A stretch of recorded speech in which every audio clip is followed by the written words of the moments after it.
The millionaire heard a girl sing at the orphanage. It was the same song he used to sing to his daughter, who had been missing for 7 years. Before starting the video, tell me where you are watching this video and what time it is. James Warren, a self-made millionaire, was admired by many for his business acumen and generosity. Known for his opulent lifestyle, few realized the man carried an insurmountable grief. 7 years ago, his daughter Lily had vanished without a trace. James had never stopped blaming himself for her disappearance. In the quiet hours of the night, James often retreated to the sanctuary of his study, where he would sit by the grand piano and hum the lullaby he once sang to Lily. Its gentle melody, a sweet refrain from their happiest days, seemed to echo endlessly in his mind.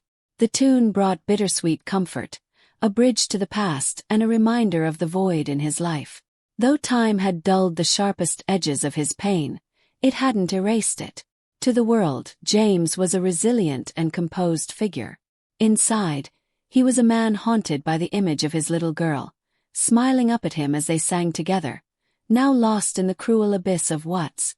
The nightmare began 7 years ago during what was meant to be a joyful family outing. James, his wife Eleanor, and 5-year-old Lily had visited a bustling amusement park. Amid the laughter and crowds, James had momentarily let go of Lily's hand to pay for ice cream. When he turned back, she was gone. The search that followed was frantic, every second stretching into a lifetime. Security was alerted, the park locked down, and police arrived.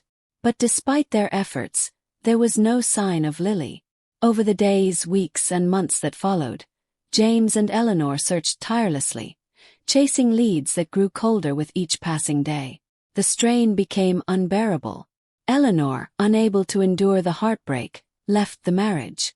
James was left alone in their once happy home, every corner of which was a reminder of the family he had lost. As the years went by, he clung to the faint hope that Lily might one day return, though doubt crept into even the most hopeful corners of his heart. Determined to channel his anguish into something meaningful, James turned his focus to philanthropy. He poured millions into charitable causes, with a special emphasis on children.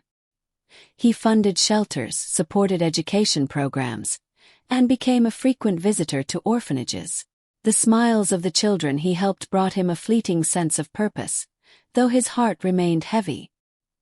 He often wondered if someone else's tragedy mirrored his own, if there were other parents grieving for children who might never come home.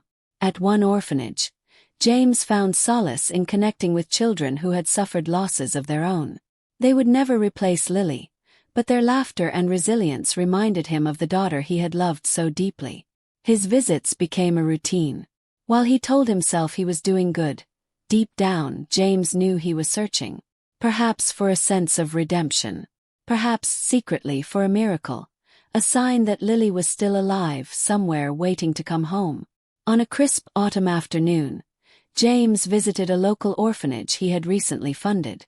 The halls were filled with the chatter of children and the faint rustle of papers from the office. As he walked through the corridors, his attention was caught by a faint melody drifting from one of the rooms. He froze. It was the lullaby. His lullaby. The very song he used to sing to Lily before bed every night. The hauntingly familiar notes sent a chill through him, filling his chest with an inexplicable mix of hope and dread. Drawn to the sound, James followed it down the hallway. His steps were hesitant, as if the act of moving closer might shatter the fragile moment. Peering into a room, he saw her, a young girl seated on a worn wooden bench, her hands folded in her lap. She was humming softly, her voice delicate yet confident. James stood there, stunned, his heart pounding. The song. The girl. Could it really be? James couldn't tear his eyes away from the girl. She looked to be about 12, with chestnut hair that caught the sunlight streaming through the window. Her profile, small nose, high cheekbones, and a slight tilt to her chin, bore a striking resemblance to Lily at that age. He felt an overwhelming urge to speak but hesitated. What if he was wrong? What if this was just his grief playing cruel tricks on him again? Taking a deep breath, James finally stepped forward. The girl turned, her wide brown eyes meeting his. For a moment neither spoke. Then James asked gently, "That song, where did you learn it?" The girl shrugged, a faint smile on her lips. "I don't know. I've just always known it, I guess. It makes me feel safe." Her answer pierced James's heart. He wanted to believe it was more than coincidence, but doubt gnawed at him. Shaking off his hesitation, he resolved to find out the truth, no matter how long it took. Unable to shake the feeling that the girl might be Lily, James approached the orphanage director to share his suspicions. He tried to keep his voice calm, but his words tumbled out in an emotional rush. "There's a girl here," he said, "in the room at the end of the hall. She was humming a lullaby. It's the same song I used to sing to my daughter before she disappeared. And she looks so much like Lily." The director, a stern yet kind-faced woman named Mrs. Hawthorne, listened patiently. When James finished, she let out a sigh. "Mr. Warren, I understand how painful this must be for you, but this girl arrived here years ago. Her past is complicated, like many of the children we care for. It's not uncommon for people to project their own experiences onto these kids." James clenched his fists, frustration simmering beneath his grief. "It's not just the song," he insisted. "I need to know more about her. Please." Mrs. Hawthorne hesitated before replying. "I'll allow you to visit her, but tread carefully. For her sake and yours." James began visiting the orphanage regularly, spending time with the girl, who introduced herself as Emily. She was polite but shy, her guarded demeanor slowly giving way to moments of warmth. They played board games, talked about her favorite books, and even exchanged riddles, something he had once done with Lily. As days turned into weeks, James couldn't ignore the subtle yet undeniable connection he felt with Emily. She too seemed drawn to him, though she couldn't explain why. Driven by the need for answers, James hired a private detective to investigate Emily's past. He also observed her closely, searching for clues that might confirm his suspicions. One afternoon, as they sat on a bench beneath a sprawling oak tree, James asked her again about the lullaby. "It's strange," Emily said, staring at her hands. "Sometimes I dream about it, like someone used to sing it to me. But I can't remember who." James's heart ached. He didn't know how, but he was certain this girl was his Lily. The detective James hired, a meticulous man named Victor Carlyle, soon uncovered discrepancies in Emily's records. Her file at the orphanage stated she had been found abandoned at a train station 7 years ago, with no identification and no one coming forward to claim her. James's pulse quickened as Victor laid out the details. The timeline matched perfectly with Lily's disappearance. More unsettling was the lack of information about the months preceding Emily's arrival at the station. "It's as if she appeared out of nowhere," Victor said. "No birth certificate, no medical history. Nothing. The only clue is this train station." Armed with this new information, James visited the orphanage and pressed Mrs. Hawthorne for more details about Emily's arrival. Reluctantly, she shared what little she knew. She was brought in by a Good Samaritan. Beyond that, there's no record of where she came from. The missing pieces of the puzzle only deepened James's determination. If this girl wasn't Lily, then why did everything about her feel so achingly familiar? With Victor's findings in hand, James returned to the orphanage and confronted Mrs. Hawthorne once more. This time he was resolute. "I need a DNA test," he said firmly. "This girl might be my daughter, and I can't let this go. Please help me confirm the truth." Mrs. Hawthorne hesitated, her professional demeanor faltering under the weight of James's plea. "Mr. Warren, I understand your desperation, but you need to be prepared for the possibility that this may not turn out the way you hope." "I've spent 7 years preparing for that," James replied, his voice cracking. "But if there's even the slightest chance, I owe it to her, and to myself to find out." After a long pause, Mrs. Hawthorne agreed. The DNA test was arranged, though she warned James again about the consequences of raising false hope, for both him and Emily. As the test was conducted, the days of waiting felt agonizingly slow. James alternated between cautious optimism and the paralyzing fear of yet another heartbreak. The results of the DNA test arrived on a gray, drizzling morning. James opened the envelope with trembling hands, his breath catching as he read the words. 99.9% probability of a biological match. Emily was Lily. Tears blurred his vision as the weight of the revelation sank in. His daughter was alive, sitting in the next room, completely unaware of the truth. Yet, as the joy of finding her surged, it was tempered by another realization. She didn't recognize him. When he entered the room to tell her, his voice was soft but filled with emotion. "Emily, there's something I need to share with you." She looked up curiously, sensing the gravity of the moment. "You're my daughter," he said, barely able to speak past the lump in his throat. "You're Lily." Her brow furrowed, confusion clouding her face. "What do you mean?" "I don't remember." The memories were locked away, buried under the trauma of her abduction. But James vowed in that instant to help her rediscover the life she had lost. James sat with Lily for hours, gently explaining what had happened. He told her about their family, the day she disappeared, and the years he had spent searching for her. At first, Lily listened in silence, her expression unreadable. But as James spoke, fragments of her memory seemed to stir. Her hands clutched the edge of her chair, and tears welled in her eyes. I don't remember everything," she whispered. "But I know that song. And I've seen flashes of someone singing it to me. Someone who looked like you." James reached out, his hand trembling as he held hers. "You were taken from us, Lily. I don't know everything you've been through, but you're home now. You're safe." Flashbacks began to surface for Lily. The face of a caretaker who had lured her away, the train station where she was left alone, scared and crying. The memories were fragmented, but they confirmed James's story. For the first time in years, hope began to glimmer in Lily's eyes. The breakthrough came one evening as they sat by the piano in James's home. The room was softly lit, and James began to play the familiar melody of the lullaby. Lily watched him, her gaze distant, as if searching her mind for something just out of reach. Then, as James sang the words, her lips began to move, forming the lyrics she hadn't consciously remembered. Her voice wavered, but by the second verse, she was singing along. When the song ended, silence hung between them. Then Lily looked at James, her eyes wide and shimmering with emotion. "Dad," she whispered, her voice fragile but filled with recognition. James couldn't hold back his tears.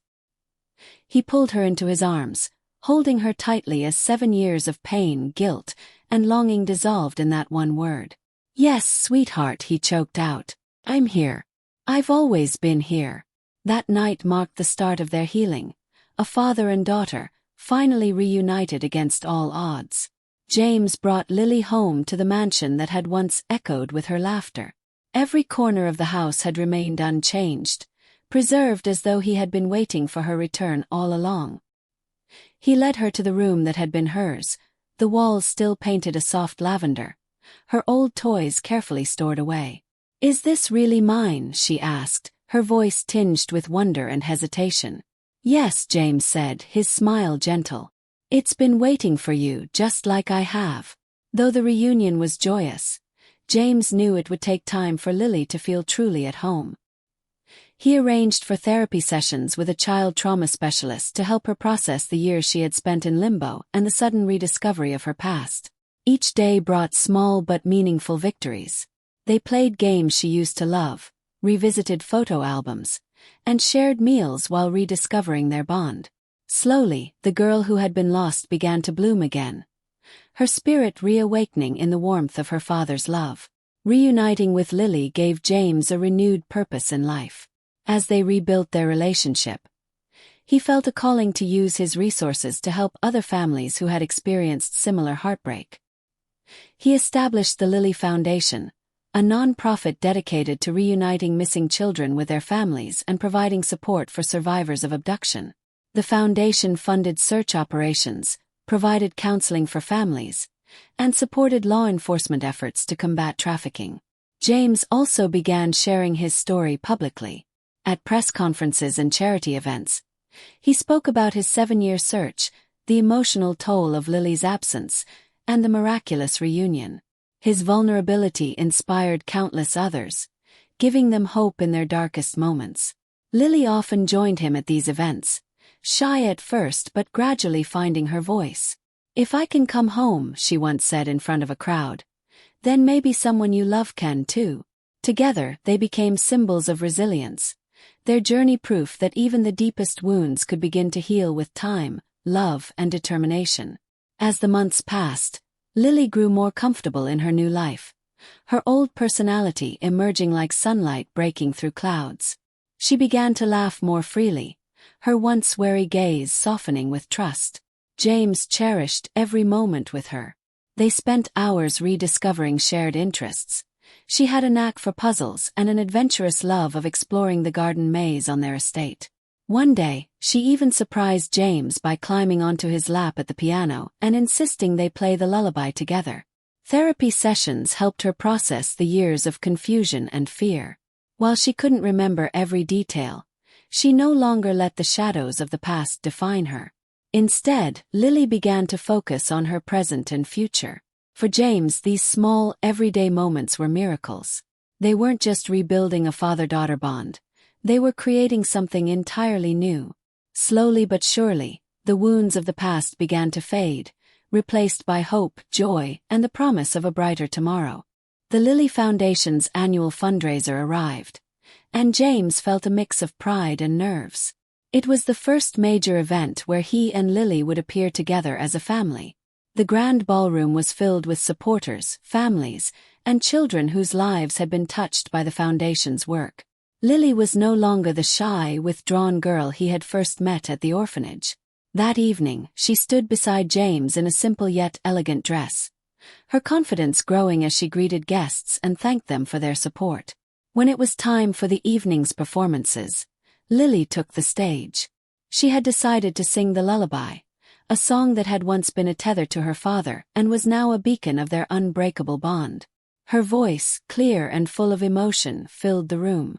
As the last notes faded, the audience erupted into applause, many moved to tears. James wiped his own eyes, overwhelmed by the beauty of the moment. His daughter had not just come home, she was shining. After the event, James found himself standing by the window of the ballroom, looking out at the city lights. Lily joined him, her face glowing from the warmth of the evening's success. "Did I do okay?" she asked, her voice tinged with vulnerability. James turned to her, his heart swelling with pride. "You did more than okay," he said. "You were incredible. You have no idea how proud I am of you." Lily smiled, leaning against him. "I couldn't have done it without you, Dad." The words, so simple yet profound, struck James deeply. For years, he had dreamed of hearing her call him Dad again, but the reality of it was more powerful than he could have imagined. As they stood there together, James reflected on how far they had come. The pain of the past would always be a part of their story, but it no longer defined them. They had been given a second chance, a rare and precious gift, and he vowed never to take it for granted. Later that evening, James and Lily returned home. The house, once filled with echoes of loneliness, now radiated warmth. After changing into her pajamas, Lily joined James in the study, where the piano stood waiting. "Will you play it with me?" she asked, her eyes bright with anticipation. James nodded, sitting beside her as she placed her fingers on the keys. Together, they began to play the lullaby that had become the anthem of their reunion.